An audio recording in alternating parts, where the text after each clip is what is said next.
नमस्कार. अलमट्टी धरणाच्या उंचीबाबत महाराष्ट्र सरकारने तोडगा न काढल्यास थेट अलमट्टीवर धडक देऊ असा इशारा काँग्रेसचे आमदार सतेज पाटील यांनी दिला आहे.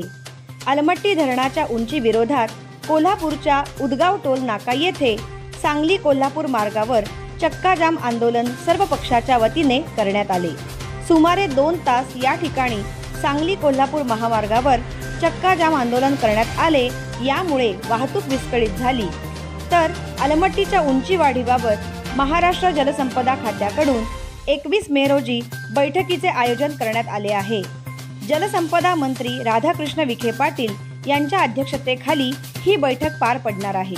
मात्र या बैठकीला आमदारांसह सर्वपक्षीय अलमट्टी धरण कृती समिती निमंत्रण नसल्याने सतेज पाटलांनी आक्रमक भूमिका घेत थेट रस्त्यावर ठिय्या मांडला. जोपर्यंत लेखी बैठकीसाठी पत्र मिळत नाही तोपर्यंत आंदोलन सुरूच राहणार अशी भूमिका त्यांनी घेतली आहे. धन्यवाद.